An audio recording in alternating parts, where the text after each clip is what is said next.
श्री गणेशाय नमः। ओम नमो भगवते वासुदेवाय नमः। अघन मास मार्गशीर्ष कृष्ण पक्ष का उत्पन्न एकादशी का महात्म्य। श्री सुजी बोले, हे ऋषिवरों, एक दिन बलशाली अर्जुन ने श्री कृष्ण से पूछा कि हे सखे, प्राणी संसार में ज्ञान व अज्ञान के वशीभूत होकर नाना प्रकार के पाप किया करता है। अतः आप ऐसा उपाय बतावे जिसके करने से प्राणी के यह पाप नष्ट होते रहे। श्री कृष्ण बोले, हे पार्थ, पापी के समस्त पापों को नष्ट करने की क्षमता भगवान श्री हरि का स्मरण करने में है, परंतु प्राणी उनके श्री चरणों में भक्ति पूर्वक चित्त न लगा पाता है। अतः प्राणी को चाहिए कि वह भगवान की प्रिय एकादशी का हर माह व्रत करे। एकादशी का व्रत करने से जीव के समस्त पाप नष्ट हो जाते हैं, उनकी मनोकामना पूर्ण होती है और वह स्वर्ग को प्राप्त करता है। अर्जुन ने कहा, हे कृष्ण, आप एकादशी का व्रत का वर्णन करें। व्रत की विधि क्या है और इसके करने से क्या फल प्राप्त होते हैं। श्री कृष्ण बोले, हे पार्थ, एकादशी का व्रत हेमंत ऋषि ऋतु के मार्गशीर्ष में कृष्ण पक्ष की उत्पन्ना एकादशी से प्रारंभ करनी चाहिए। यह श्रेष्ठ फल देने वाली है। दशमी की संध्या को व्रत का संकल्प करेगी और एकादशी वाले दिन प्रातः नदी, सरोवर, बावड़ी, कुआं आदि पर सुविधानुसार स्नान करने जाए। स्नान करने से पूर्व शरीर में मिट्टी लगाए। स्नान के पश्चात पतित, चोर, पाखंडी, दुराचारी से मनुष्य से वार्ता नहीं करनी चाहिए। स्नान के बाद धूप दीप नैवेद्य से भगवान श्री हरि की पूजा करनी चाहिए। रात्रि को दीपदान करना चाहिए। रात्रि में निंद्रा और मैथुन को त्याग दे और समय को भजन, सत्संग आदि शुभ कार्यों में व्यतीत करे। शुक्ल और कृष्ण पक्ष की दोनों एकादशियों को समान समझना चाहिए, उनमें भेद मानना उचित नहीं है। इस प्रकार निम्नानुसार जो प्राणी एकादशी का व्रत धारण करते हैं वे अनन्य धन प्राप्त करते हैं, उनको महान पुण्य लाभ होता है। अश्वमेध यज्ञ से 100 गुना फल एकादशी से व्रत से मिलता है। 10 उत्तम ब्राह्मणों को भोजन कराने से जो पुण्य लाभ होता है उससे 10 गुना फल एकादशी के व्रत से प्राप्त होता है। अन्नदान के बराबर संसार में कोई पुण्य नहीं है। इस दान से स्वर्गीय पितृ तप्त हो जाते हैं। इसका महत्तम देवता भी वर्णन नहीं कर सकते। निर्जला एकादशी व्रत करने का आधा फल एक बार भोजन करने के बराबर होता है। एकादशी का व्रत यज्ञ करने पर यज्ञ दान तप के फल मिलते हैं। इस व्रत में शंख जल से जल नहीं पीना चाहिए। मछली, मांस तथा अन्न व्रत में वर्जित है।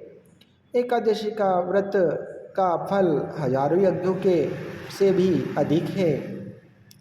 भगवान के मुख से यह श्रवण कर अर्जुन बोले, हे भगवान, आपने एकादशी के व्रत को इतना फलदायक बताया है, उसमें विषय में शंका है। आप कृपा कर मुझे बताए कि इस एकादशी व्रत को इतना महत्व कैसे प्राप्त हुआ।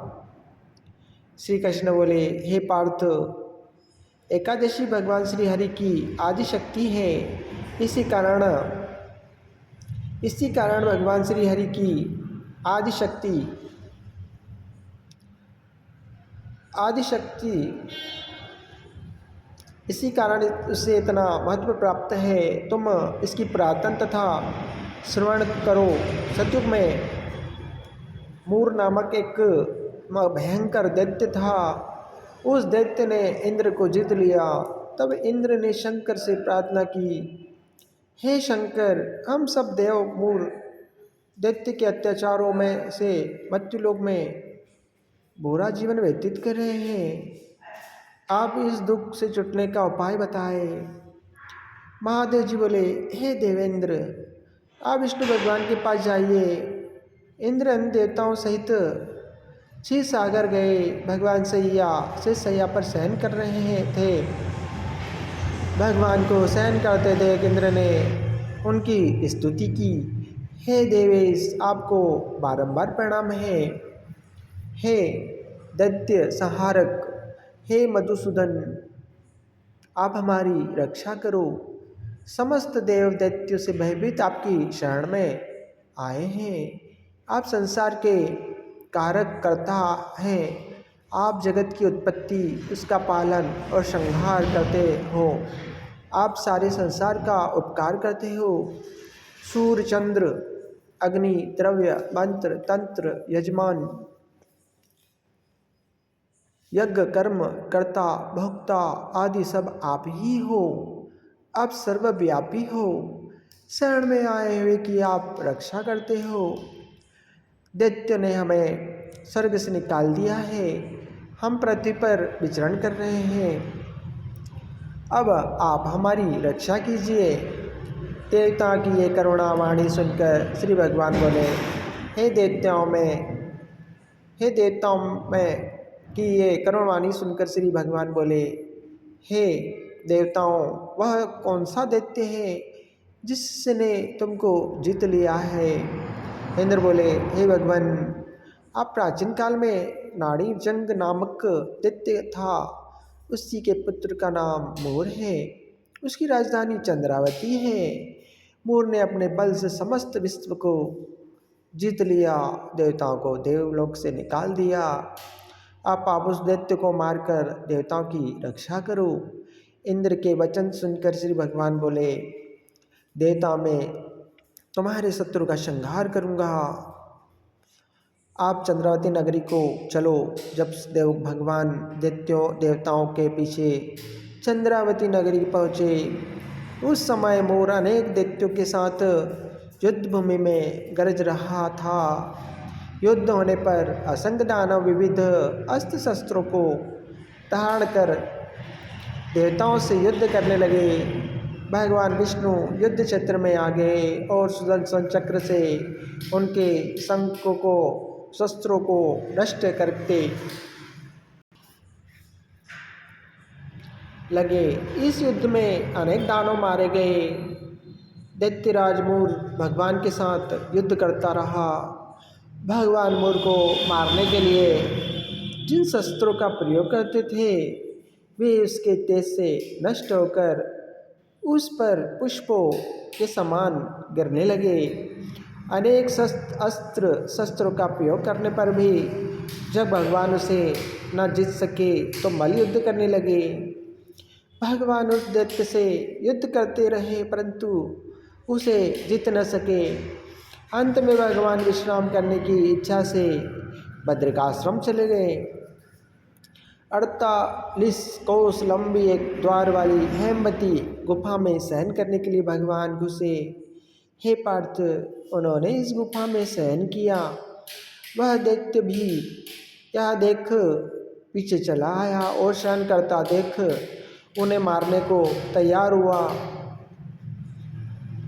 हो गया। उसने सोचा कि मैं आज अपने चिर शत्रु को मारकर सदैव के लिए निष्कंटक हो जाऊंगा।